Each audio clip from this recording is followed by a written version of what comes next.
سلام دوستان، من علی استار هستم و امروز آموزش ساخت سه‌پایه گوشی رو داریم. لایک، کامنت، سابسکرایب فراموش نشه. بزن بریم لیتس گو. برای ساخت سه‌پایه من از چوب استفاده کردم. شما میتونید از این چیزا هم استفاده کنید، جالباسی هم استفاده کنید. خب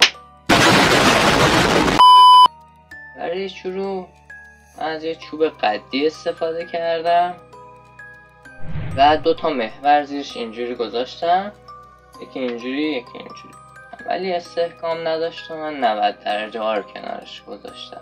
4 تا 90 درجه کنارش گذاشتم و سه‌پایه‌مون درست شد.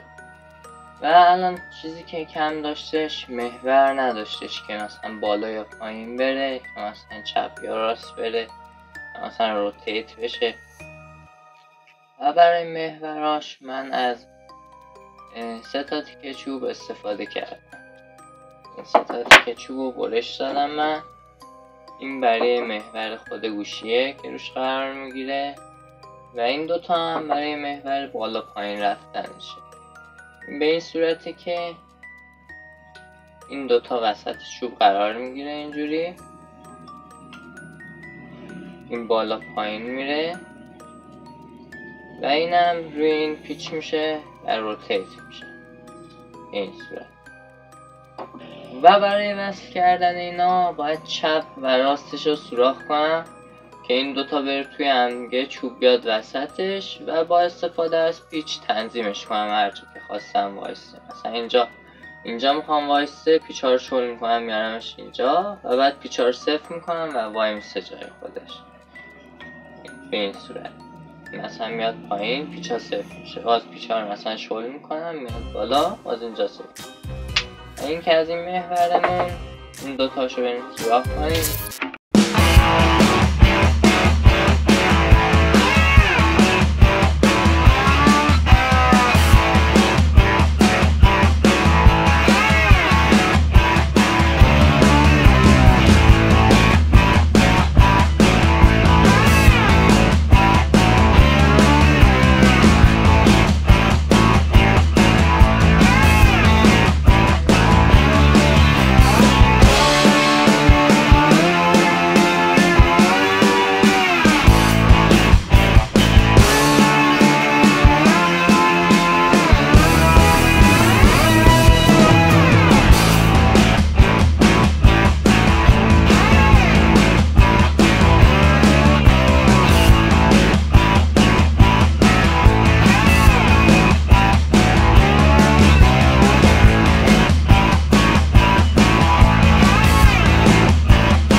و اینم برای محور روتیتمون، این چوبی که میخواد روی کار نصب بشه، این طرفی که میخواد گوشیتون وصل بشه، اینو از پشت باید قبل از این که اینو سوراخ کنین اینو باید آماده کنین.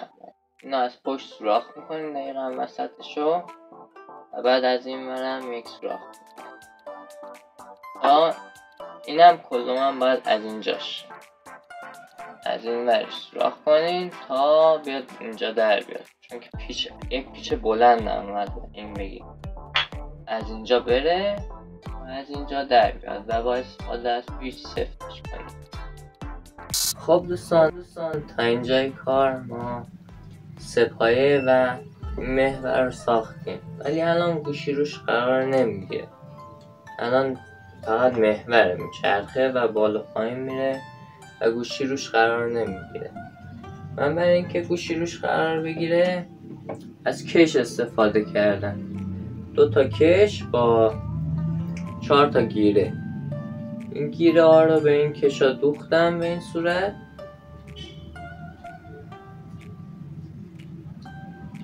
این گیره ها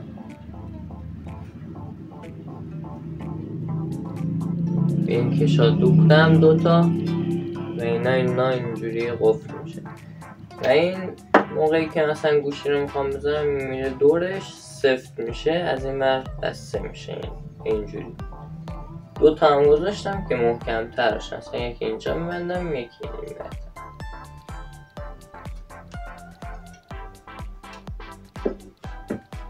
خب دوستان، من کار اصلیم نقاشیه و کار دومم یوتیوبره. و اگه سوالی چیزی در مورد نقاشی داشتین توی کامنت ها حتما بنویسین. اگه هم دوست داشتین که ویدیویی درباره نقاشی درست کنیم حتما تو کامنت ها بنویسین، براتون درست میکنیم. بزن بریم برای نقاشی. خب دوستان، مهمترین بخش توی نقاشی زیرسازیشه. زیرسازی هم از بتونه کاری و سنباده کاری تشکیل میشه. بریم بتونه کنیم.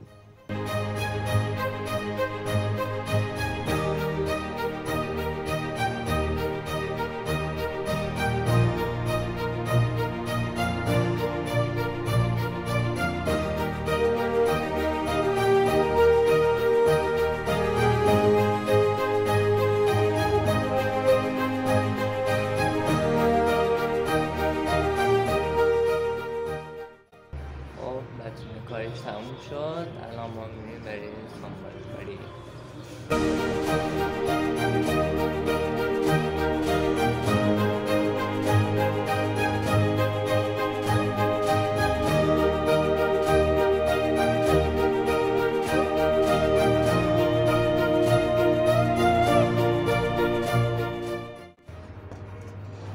بریم رنگش کنیم.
دوستان، نکته‌ای که من فهمیدم از این به عنوان دستی هم میشه استفاده کرد. اینجوری دستتون رو این وسط اگه قرار بدین راحت این یه گیمبال میشه، خیلی راحت روتیت هم داره، روتیت هم میشه.